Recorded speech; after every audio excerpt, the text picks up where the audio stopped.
Well, good morning and welcome to the channel. My name is Kubeir and I'm a CICC licensed immigration consultant. And this channel is all about Canadian immigration news, updates, things you should do, things you definitely should not. I have so much to talk about today. I don't even know where to start. And unfortunately, that was the reason why I'm a bit few minutes delayed because I was trying to get those things in order that I wanted to talk to you about. So let's see how much of that I can cover up in the duration of time I have. Well, today is the weekly roundup, which we usually do on Saturdays, but I was engaged in some other, busy with something else, so I couldn't do it yesterday, hence today. And thank you for joining in on this change of the weekly roundup. As usual, we will first start with our brief presentation and discuss about that, talk about that. After that, there are a couple of things that I want to talk to you about, and it's like really, I want to get to that at the earliest because there's so much to do, so much to talk about that. And then obviously we will get to the question and answers. So if you have questions, and I can see quite a few are already pouring in, please hold them back till we get to that phase, and then we can get on with the question and answers. So very quickly, starting with our presentation, dreams don't work unless you do, starting with the quote of the week there from John C. Maxwell. Well, obviously, for people who expect that only because they are dreaming, then it would become reality, it won't happen. Hard work is something which is so crucial and critical in making those dreams come true. So get started. Just don't think about Canada as a dream. You have to get cracking with it. You have to start working on it at the earliest, and hard work is what would be needed. So this is, yes, Canadian Immigration Roundup. Stay up to date with us on different platforms that we are always there on: Instagram, Facebook, YouTube, of course, Twitter, and also TikTok. And so much to talk about TikTok today. Topics of discussion today is PNP overview, express entry, other news, and question and answer. Starting with British Columbia. On the 10th of May, BC PNP invited 167 candidates through their weekly draws. Candidates are invited to apply under their express entry skills immigration and the tech streams. The targeted draw was towards the tech workers, the healthcare professionals, childcare providers as well. So this was a BC PNP tech draw which happened. Thankfully, BC conducts their draws almost every week, so we're always seeing those draws happening. Saskatchewan, this is an old one, but anyways, since there wasn't much news available, we're talking about it again. On the 5th of May, they invited 198 candidates. 106 went to the express entry candidates, 91 invitations to occupation in demand. 85 was the score, and about 40 occupations were invited. In express entry, we don't have much there. Of course, we have there. On the 11th of May, Canada invited once again 545 express entry candidates in a PNP specific draw. So the once again was for the PNP specific draw. All invited candidates had previously all the candidates have already received a nomination. This is surprisingly still a very big question. I don't understand why. So when we see this PNP specific draw, and people are always asking which province got invited and how did people got drawn at a score of only 753. Well, once again, to explain to those people, if you apply for a nomination, if it is linked to the express entry, you will get 600 points. Because you will get 600 points, you would be one of those people who would be eligible in this PNP specific draw. And the reason you have a score of 753, because it is absolutely entirely possible for someone to score only 153, because the other 600 would be the provincial nominee program additional points. So it's absolutely possible for somebody to score only 153 and still be eligible to apply, because if you still remember, there was a draw at the score of 75 not too long back, last year, February the 13th. CRS score of 75 was the lowest drawn scores, 27,000 people invited. So yeah, it can absolutely happen. It's absolutely possible. In the other news, the IRCC's application backlog continues to grow. We are now sitting at 2.1 million people across all different lines of businesses as of the 29th of April. The PR categories, now when we're saying PR, we are talking about all different PR applications, all kinds. When I'm saying all kinds, I mean humanitarian and compassionate. I'm talking about refugee applications. I'm talking about economic programs, business immigration, tier 2 PRs, caregivers. All different combinations of PR applications stand today at approximately 530,000 people in the backlog. TR, which is temporary residence, those applications, or rather those people at current time are at 1.2 million people. Now, 1.2 million basically are those people who are your spouse open work permits, visit visas, study permits, work permits, TRPs, all combinations of temporary residence applications. All of those people are waiting at this point of time, and the number is 1.2 million. Citizenship applications haven't seen much difference there, but about 400,000 people waiting for their citizenship applications as well. Processing standards to return to normal. We are going to talk about this so much more in detail, but on the 12th of May, Minister Sean Fraser appeared before the Canadian Parliament's Standing Committee on Citizenship and Backlog to discuss the application backlogs. It was a 2-hour-long meeting. Thank God I'm not the immigration minister, because I just can't understand sometimes how can somebody keep their composure and patience while getting badgered for different questions. But I will show that to you in a bit. And Fraser has also told the committee that the IRCC will aim to return the processing times to their standard for the majority of business lines by the end of this calendar year. For people who do not know, the express entry proof of fund requirements gets updated every single year. For some reason, it is still a confusion for a lot of people. This is connected to LICO. LICO stands for Low Income Cutoff, which basically means as per the Economic Social Development of Canada and Stats Canada, they have figured out a number that is needed for most people for their cost of living. So these constitute of your essentials, your rent, your food, your grocery, your basic commuting and other services. This is the amount of money that you would need to sort of live in a respectable and a humble manner. And this becomes their cost of living depending on the number of people in the family. So for single, one person, two people, three people, family of three, etc. The total number per year is the amount that you have for LICO. Half of that for 6 months is what IRCC uses for their proof of funds, because it is anticipated that you should have at least 6 months of the funds available for your settlement in Canada. And hopefully by that time, you would have figured out your job, your employment, your economic conditions, and you would move on from there on. So therefore, you need that money as proof of funds. Since because of the inflation each year, this LICO amount goes up. Hence, the proof of fund requirement also goes up by that significant amount of dollars. This year, this change will come into effect from the 8th of June. And therefore, if you are choosing the exact amount of proof of funds in your express entry profile, obviously you haven't received your ITA yet, then you must make this change. Otherwise, after 8th of June, your profile will become ineligible if your proof of funds amount has not been changed. I always recommend to always mention a bit higher. It doesn't really matter. It's your money. It will stay with you. People whose applications are already in progress, you already have your AOR. You do not need to worry. The proof of fund requirement does not apply to you. This applies only to people who have a new express entry profile, who are creating a new express entry profile, or who haven't received an ITA, or even if you have received an ITA, but you haven't submitted your PR application. So for everybody who has not submitted your PR application, this will apply. A new proof of funds will apply. So please take note of that. For some reason, the confusion still exists. So 8th of June, new proof of fund requirements will come into effect.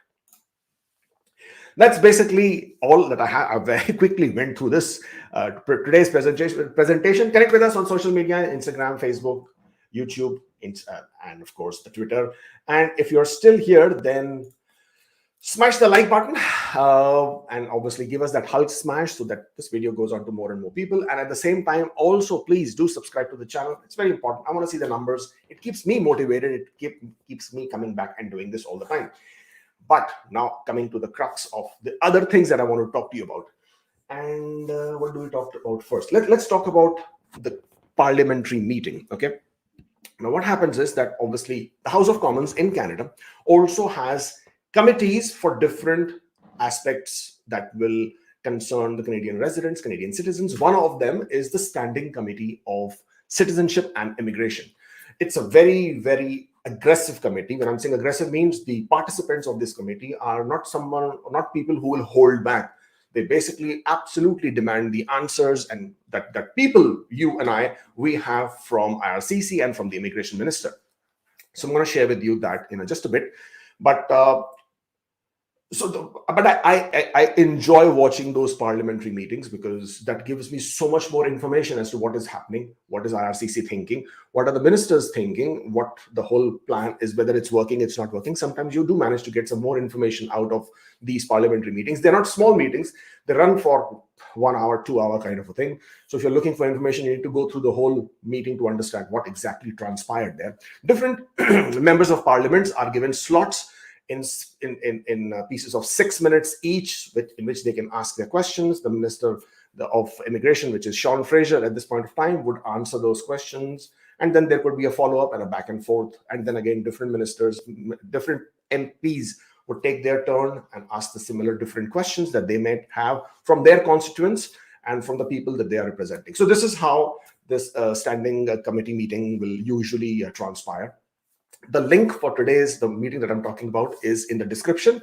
The last meeting which held was on the 12th of May, which was attended by Sean Fraser. And obviously there were some difficult questions that he was asked. Let me just share that with you so you know what we are talking about. So I will share a small clip because it's a 2 hour long meeting. And trust me, there were so many things that the immigration minister was badgered with. As I said, I'm glad I'm not in his position because I sometimes would not know how to react to so many of those. And you really need your patience and your composure to continue being badgered. Now, sometimes I feel for the minister, right? I mean, a lot of these things that are happening are not his doing. He didn't choose pandemic. He did not choose COVID. He did not choose the backlogs to happen. He was not the one who made the decision that the backlogs would happen. Right now, he's just firefighting. Right now, he's just shooting and trying to make things better. So when you are at the front end of receiving so much of questions, most of which you are not responsible for, it can become a bit difficult. But I will just show you a small clip to which what we are interested about. And that is about the fact that the processing times are looking to come down. Most of the ministers or most of the members of parliament who did ask him questions did ask him about the backlogs, and they were quite assertive about it. So very quickly going to this particular stream so we can understand what we were talking about. Is not just say we're working on it, but to establish specific goals in terms of what is an acceptable wait time for people for specific categories, and to establish timelines in which you intend to realize those goals. So to say, for instance, the current wait times in many categories are clearly unacceptable and create significant hardship for people. So for you to be able to say, these are what acceptable wait times are, and we will seek to have our system working within those wait times within a certain period of time. Is it your intention to identify those goals and timelines and work towards them? Yeah, and in fact, to go one step further, so the service standards for the different lines of business are what we identify as acceptable wait times, and it'll range based on what stream you're talking about. My goal is to get back to service standards. I think we'll be able to do it on a majority of lines of business, potentially this calendar year. And where we can't do it, we should be broadcasting those timelines. So on the announcement I made on January 31st about some of the investments we're making, we did broadcast some of those timelines. But the step further that I wanted to share with you is we also made the decision to broadcast where we're actually at and not just where the service standards are. Some people may say, hey, look, it's weird for the government to actually be publishing that they're beyond service standards. But I don't think there's a problem with acknowledging that. So we actually have posted publicly the actual processing times so people can see where we are at, where we should be. And if you'd like more details, I expect you want to get to your questions, but Dan Mills from our department would be able probably to each line of business tell you the anticipated timelines to get back to service standard. Thank you. I would appreciate that information in writing if we can receive at the committee to know what the goals in terms of timelines for coming back to those service standards. Okay, so this was just one which basically tells you that yes, the service standards are hopefully going to be coming by the end of this calendar year. So basically that they want to bring the service standards. So there are a lot of people who have been asking that they've been looking at the processing times on the IRCC website, where it says that it will take 23 months for the PNP applications, that it will take 2 years for certain applications, and they're freaking out, right? And which is quite possible. So here it is, from the horse's mouth, that they're looking to bring the service standards back into the normal service standards by the end of the calendar year. So as we progress through the year, you will see most applications getting processed faster, hopefully, and from there on they would come back to the normal processing times. So fingers are crossed, as we stay forever hopeful. But let me very quickly give you also a glimpse of how many different questions he was asked. So I'm just going to go back and forth on this particular clip to sort of give you how many different people asked him these questions. The comment. Minister, it's been almost 12 weeks since I asked the question about visa-free travel for Ukrainians. We passed, obviously without the support of the Liberals, in this committee. The comment that our minister made. And so organized crime can buy them at the corner store. We have had some information that has said that 1/4 of RCMP that work in Quebec, rather than dealing with volume of people who would be seeking to come in for the purpose of seeking asylum. And I don't think that's the best or most effective way to actually manage the situation. I also think if you... people to resubmit the files if they're not lost. If the minister can't answer that question, I ask him to ponder it and submit an answer to the committee, because I don't want to hear numbers again. I need to get on with my next question. Can you believe that? I mean, imagine that. Imagine you being badgered by these kind of questions. And this is Jenny Kwan, who is very, very assertive when she asks her question and obviously wants the answers to her question. So as I said, I have a file in a situation where people asked UNHCR for a referral. That was back in March, and they got an appointment in June 14th. They told UNHCR that they cannot wait because the visa would expire in Pakistan. Meanwhile, similar case went directly to the High Commission of Canada, and they got processed. How is it possible that there could be discrepancy to this magnitude in the treatment of files? One of the things that's 7 million for visitors, international students, and temporary workers. And I wanted to focus on caregivers in that category. Time is up.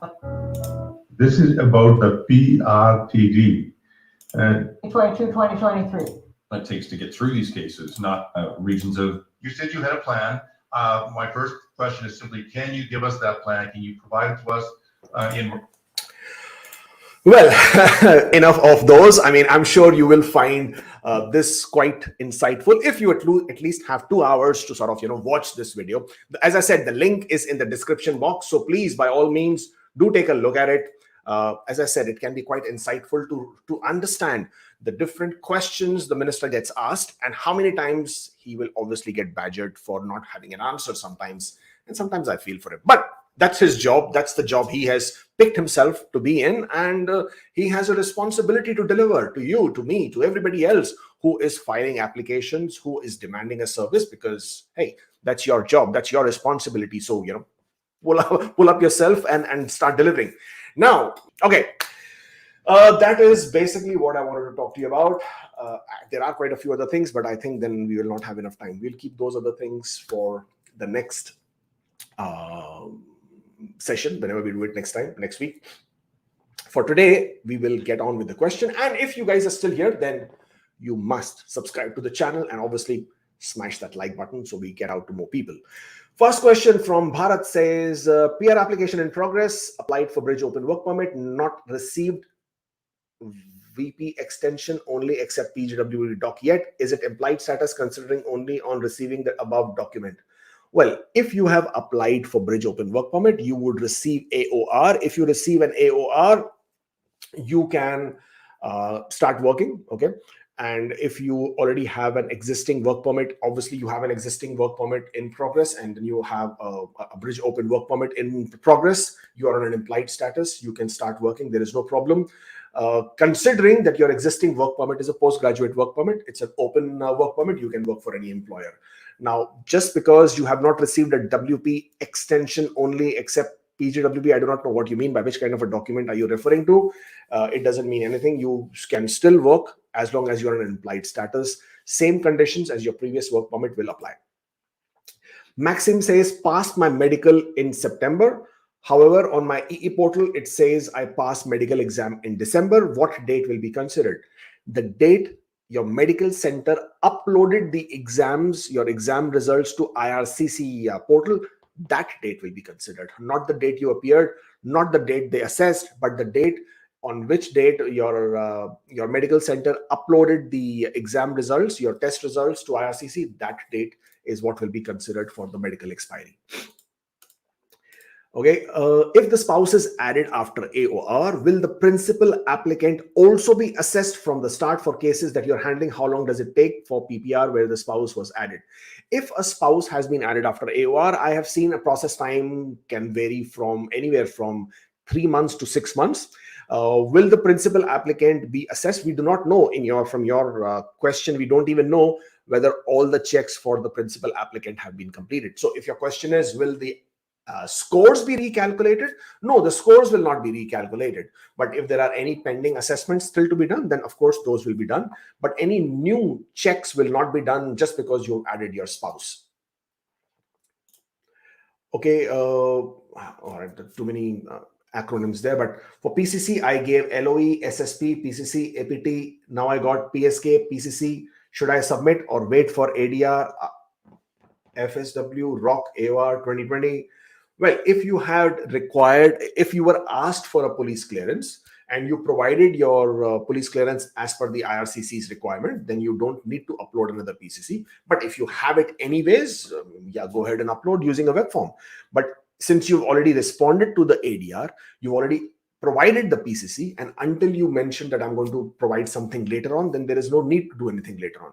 But if you said that I'm going to provide a document at a later date, and now you have received the document, then by all means use the web form and provide it to IRCC.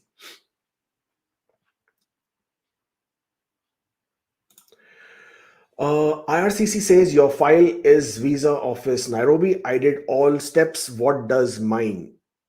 Please, I need an answer. First of all, I don't know what the question is, so I can't really give you an answer. You did all the steps. So if you've done all the steps, then just simply wait and have patience. I guess you will get your answer from IRCC directly. Karan Tejpal, thank you for the super chat. I don't see any question there. I got an ADR on 25th of Jan for Schedule A, and it's still showing they're reviewing it since then. Is there anything I can do? No, there is nothing you can do. If you have provided what they asked you for, then you will simply need to have patience. Okay. If we assume that 472s may receive an ITA by Jan-Feb 23, with the fact that my profile expires on December, should I withdraw it earlier and create a new one to get advantage of the tie-breaking rule? First of all, I do not know what would be the assumption to say that 472 will receive an ITA by Jan-Feb. I do not know. I'm sure that you are coming up with some data and saying that. At this point of time, I cannot speculate and say 472 will receive by Jan and Feb. What will happen is once the first draws have started coming out, so the draws will come out in July, the draws will come out in August, September, October. The number of invitations being issued and the scores, the way they are reducing, that would give you a bit of a indication of how the scores are going to look like or can be projected for the days going forward. At that point of time, if you think you need to withdraw your profile earlier and then recreate it, by all means do. Please throw some lights on changes in Express Entry and Motion 44. Well, I think we discussed that much in detail. Motion 44 is rubbish. Just don't worry too much about it. Don't worry too much about it until any announcement from IRCC or Sean Fraser has been published or announced. At this point of time, Motion 44 means nothing. There is no program coming after 120 days and you don't need to do anything. As far as changes in Express Entry is concerned, again, because nothing has been announced in concrete, we don't really know what the changes could be. We are only speculating based on different things that we hear from IRCC and from Sean Fraser. But at this point of time, even those changes have not been announced. So it's all speculation, but we're waiting. Spouse added, no bill or updated for the cases that you're handling. Okay, I think we just did that. Wow, the processing times have increased from 41 to 48 days. Well, that's not a wow because that's only 7 days. Look at countries where they're increased by months. My visit visa file as a single is under process. Can I get married before visit visa outcome? If yes, do I need to inform IRCC about the change of my marital status? Well, you don't need to inform IRCC about the change in your marital status for a visit visa application. And you certainly can get married whenever you want to. There is no problem with that. My medical is not being updated. It's more than 60 days. Should I raise a web form? Absolutely not. Please do not raise a web form. You cannot do anything by raising a web form. You have submitted what you were required to submit, then just simply have patience and wait. By your raising a web form, nothing specific is going to happen because of that. How much province can we select when making EE profile? You can select all provinces. Waiting for 10 months for work permit under IMP C11 applied from Kuwait, so it may get processed in Abu Dhabi. Do I have any other option other than just waiting? Unfortunately, you can only wait. What you can do is you can apply for a visit visa. You can come to Canada and then you can apply at the port of entry. We have been quite lucky with few of our clients. We applied for their C11, which is your under the business immigration.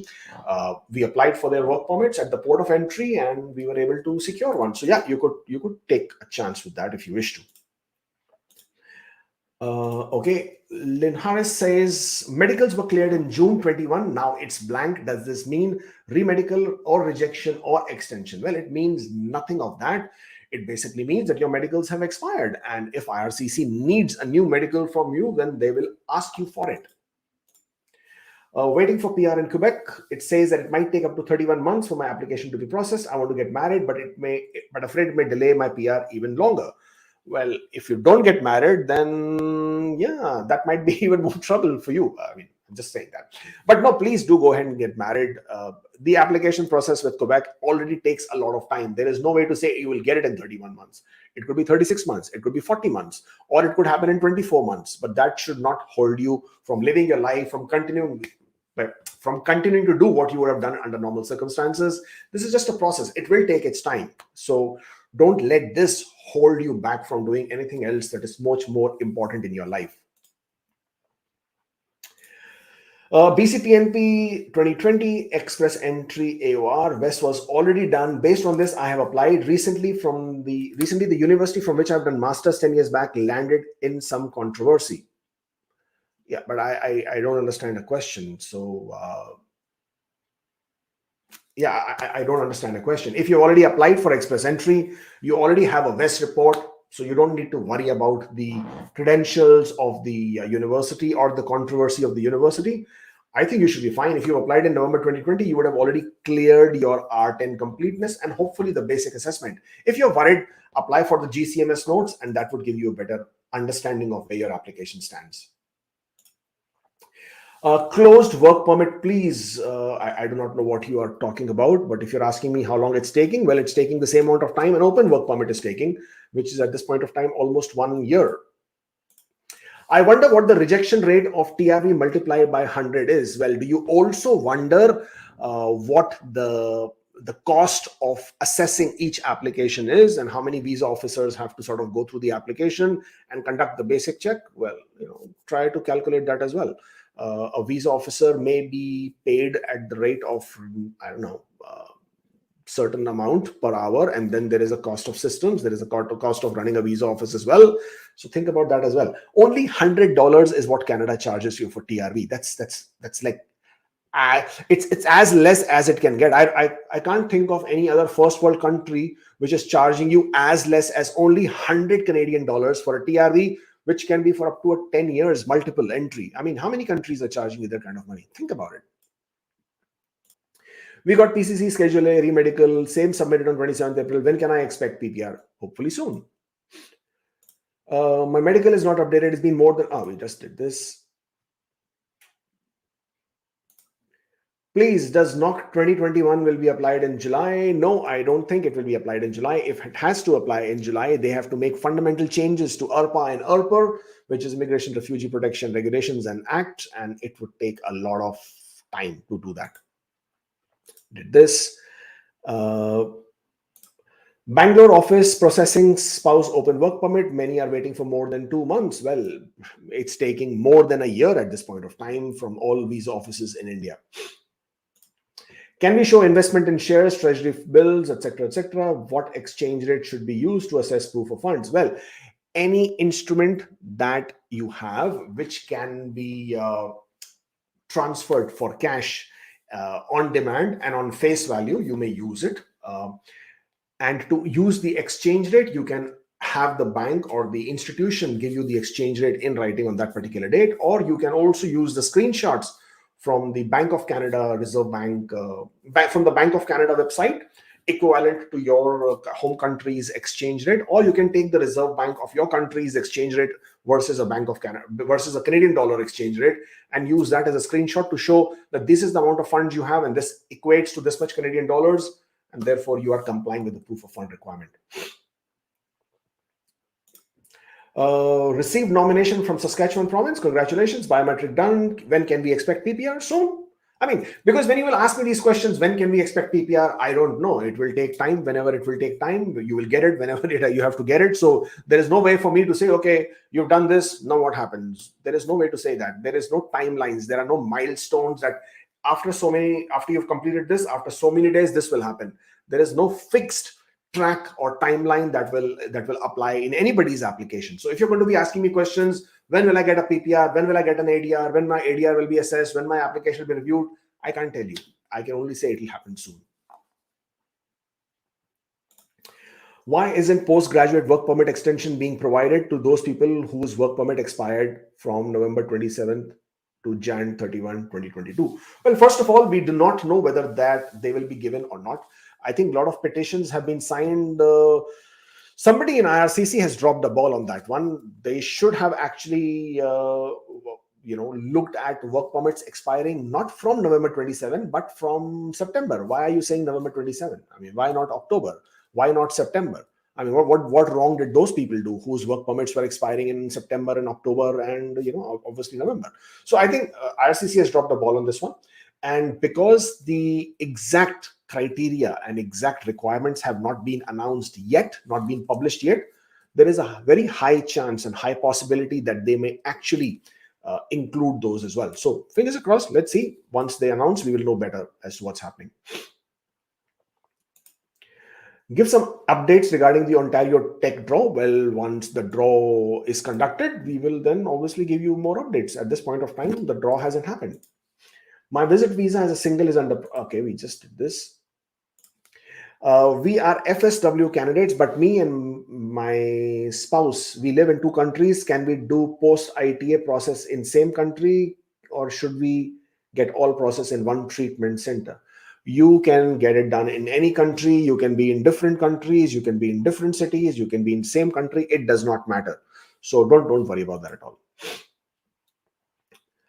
all. Any chance for 470? Why HCP Ontario is paused? I can't tell you why HCP Ontario is paused. They are not under any obligation to conduct regular draws. There is nothing there to say. So they will conduct the draws based on when they have to. They probably are also waiting to hear back from the federal government about their annual quota, which they still haven't got a confirmation on. That will then give them an indication of how many nominations they can issue, how many invitations they can issue. What's the point of issuing invitations and not being able to issue nominations? So I think they're probably waiting for that because they've applied to double their annual quota. They have about 8,250 to between 8,500 quota for the year for nominations. They had applied to get 16,000. If they do that, if they get approved, then obviously it'll make a big difference. But at this point of time, it's a question that only Ontario can answer for you. As far as 470 is concerned, I don't think 470 has a chance this year. For next year, we'll have to keep our fingers crossed, but I would say try and improve your scores if you can. Motion says to give more weight to people with Canadian experience. How will they adjust the extra points in the CRS tool? Can they reduce weightage for outside Canadian work experience? Well, Canadian experience already has advantage in the express entry. They, for example, for first 1 year of work, you can get 35 or 40 points for the Canadian experience. So that is already additional points you're getting, right? How they will give more weight, and motion saying more weight doesn't mean anything. Motion is just, as I said, an opinion. The fact that they have to give more weight or they have to create more pathways is already mentioned in the mandate letter, which was issued in I think it was January this year, or no, earlier. I think earlier this year, or I can even forget the date when the mandate letter was issued. It is already mentioned in the mandate letter that the minister should try and look at ways to expand the pathways for the Canadian so for people who are in Canada, international students or workers. So whether they increase the number of points they give for Canadian work experience or they increase the points for Canadian education is something which only IRCC can tell you. for us to base anything on the motion is going to do nothing. This motion is not saying anything different than what has not already been said. Motion is not talking about something new, something, it's not, there is nothing in that motion which we have not heard of or which we have not seen in different documents from IRCC or in different statements from IRCC. So there is no point of considering any of this at this point of time. It's all speculation. As far as reducing the weightage of outside Canadian work experience is concerned, no, it doesn't make sense to reduce the weightage. As I said, they probably might look at different ways of expanding the pathways, but it's all speculation until it happens. Is there any chance of process of closed work permit applications? Well, yeah, I mean, fingers crossed. They have now 1.2 million people in the backlog. Let's see when they can get that done. How many days does it take to get criminality passed? It can take from few hours to few months. It all depends on IRCC as to who they are using to get the process done, completed. Okay. Applied for Brunswick, knock 1111, didn't receive anything. Well, I do not know what you applied under. If you have already applied because you received an ITA from New Brunswick, then by all means write to them and request them for an update on your application. I have passed 3 months. I done spouse sponsor visa. When I will get passport request? Well, hopefully soon. My visit visa as a single is under process. Okay, we just did this. Same questions coming through. Quebec PR file is in process as it takes a long time. Can I work in other provinces temporarily? Will it affect my file and conflict my intent to stay and work in Quebec? It technically can affect your, basically it will have a conflict with your intent to stay and work in Quebec, because if you're changing your address, you are required to inform IRCC that you have changed your address. And when you mention a different address, IRCC can always come back and ask you for your proof of intention to wanting to reside in Quebec. So yeah, think about it. Recently, CICC released an article that Sean Fraser mentioned that draws in future would likely be NOC specific. Any thoughts around this? Well, I think I did talk about this. And yeah, so yeah, maybe you posted your question before I was speaking about this. Okay. All right, same questions coming through. Do not have a last name as per IRCC. Put entire first name in the last name field. Leave the first name blank. But while creating CEC profile, both the names are mandatory. No, they are not mandatory. CEC profile is not different than an IRCC's express entry profile. Express entry profile is same. If you have only one name, mention it in the last name. Leave the given name blank. Given name field blank. Even if it has a red asterisk on it, don't worry about it. You will still be able to proceed. So yeah, give it a shot. It will go through. Okay, spouse added, no biometric instruction letter for the cases. Okay, we just did this. Hopefully soon, I'll say. Okay, same question. I'm not sure why the questions are getting repeated, but on my feed, they are back being repeated. So I'm going to skip all these questions. They all look same. This looks different. My spouse has received RFV. However, our newborn is not included in our profile even after raising multiple web forms with all documents. Should we send our passports for stamping? Go ahead and send your passport for stamping. When you're sending your passport for stamping, add a letter of explanation or a cover letter stating that you've been blessed with a baby boy and that you would like your baby to be added. Add also the baby's birth certificate and the forms you completed. Send it to IRCC. And that should trigger an action from their side. Okay, do we get relative points in Saskatchewan, express entry and adaptability? My sister has already taken that benefit and she has got PR. My common brother is in Canada. I'm not sure what you're referring to here, but yes, if you have a relative in Saskatchewan, you definitely get points for it. If you have a relative, even if you're applying under express entry, if you have a brother or a sister, and even if your other brother or other sister has taken the benefit of it, you will still get 15 points for it. There is no problem. My express entry profile is expiring in June 21. Please suggest whether to renew it now or after expiry. Well, go ahead and renew it now. Because as IRCC has already said, they will resume the draws only in July. How can we know the in-demand occupation that have labor shortage? Good question.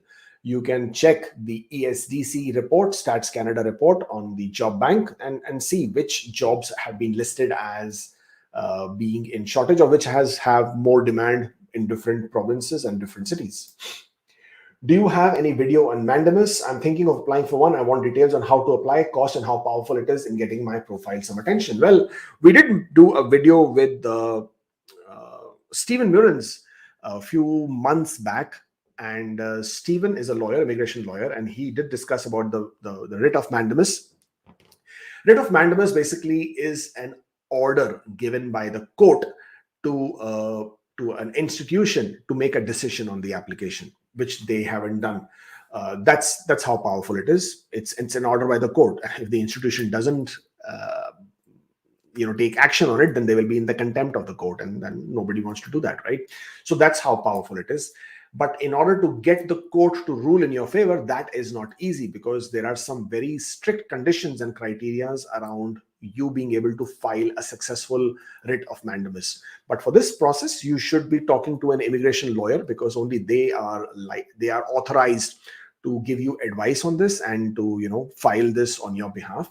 However, there are certain conditions to which, if you just Google, you will be able to see what are the conditions for the writ of mandamus. And if you are not able to comply with any of those conditions, then I think you should not do it. Also, the fact that does everybody get an advantage of it? No, not necessarily. Is court issuing writ of mandamus for everybody who's filing? No, of course not. You have to be able to prove that you are facing significant hardship because of your application not being approved on time. You'll have to prove that. Okay. So yeah, as I said, it's something which you should think about before you're submitting. If you have already applied for your GCMS notes and if everything is cleared, then based on that, it is a good possibility your application will see movement, you will get an approval, or rather you will basically get a decision soon anyways. A lot of people think that because they have submitted a writ of mandamus, that is the reason they're getting a decision. It's not entirely true every single time. It can also be a very good coincidence. I mean, their application was going to get processed anyways. They went ahead and filed a writ of mandamus through a lawyer. Lawyer then prepared an application, sent a request for the leave. Obviously, IRCC also gets intimated with that, and people think because of that they got a decision. Sometimes they would have got a decision anyways, whether they filed for it or not. So it's a decision you have to take. Different lawyers will charge you different.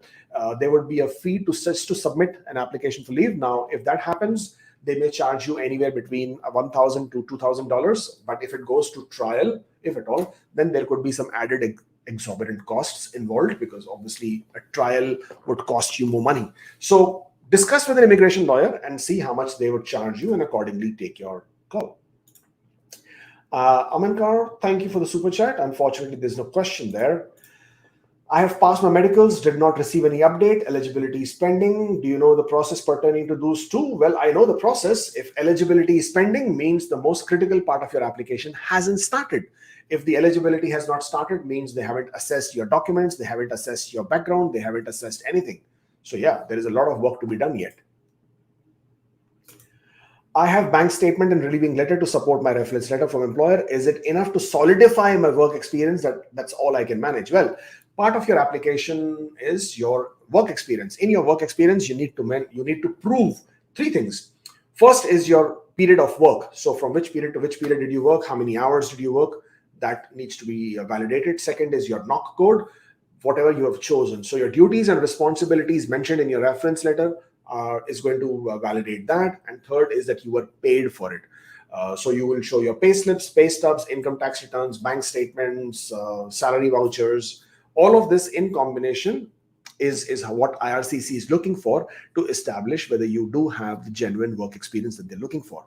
Whatever documents you can provide to validate any of these would then make your application go faster and smoother.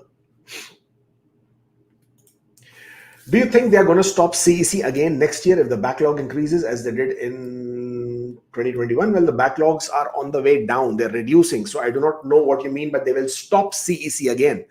CEC specific programs was done only to assist with meeting their immigration targets for 2020, 2020 and 2021, it's a good possibility they may not do CEC specific draws. I know a lot of Canadian Experience class candidates have become used to expecting that IRCC will do CEC specific draws. There is a very high possibility that IRCC may not do CEC specific draws anymore. So if that happens, then you will need to up your game, because for CEC candidates, they're already getting advantage of increased points through the Canadian work experience. I have added my spouse. It has been 25 days. I have not received biometrics. What can be done? Nothing can be done. Have patience, wait. Expecting changes in 25 days is, I mean, you're really expecting IRCC to be really efficient. It's not going to happen that soon. You really need to practice on your patience, because it will be tested. Okay, same questions coming through. Tin to Jacob. We've already answered that question. Okay, I've submitted my visa from India on 23rd of Feb, SDS category. My medicals have got cleared on 3rd of March. No update. Well, I hope you will get it soon, because it's taking about 4 months as of right now. If I take a flight with 2 stops, would I have to transfer my luggage myself, or will it be available directly at destination? Well, if you have checked in through, or as it is a through check-in, and you have received your baggage tags, which are tagged directly to the destination, then you should be able to collect your bags at destination. But hey, this is not a travel or a travel related channel. I think you should be talking to your airline. Also, when you do check in your bags, then talk to the check-in staff, and they will be giving you better information, because we don't really know anything about your travel plans otherwise. Similar questions, lots of them. I am a student at Cape Breton. I have masters from Australia. Any news regarding AIP? Well, I'm not sure what news you're looking for. AIP is absolutely up and running. So if you're eligible, go ahead and apply. Okay. Student visas are getting delayed. Any information on this? Yes, well, they are delayed. They are taking about 3 to 4 months at this point of time. Is NOC in demand in any province? Well, you will have to check individual provincial websites to see where the NOC is in demand. You misunderstood my question. Which exchange rate will be used to assess proof of funds? Exchange rate on AOR or assessment date? In my opinion and in my experience, the exchange rate at the time of assessment is used. I have seen several GCMS notes which indicate that the date on which the documents were assessed was the date that the exchange rate was looked at. Okay, same questions, plenty of them. So we are just going to, nothing more. Yeah, there are a few others, but they're all asking me about the same thing, about dates, any ITAs, any chances.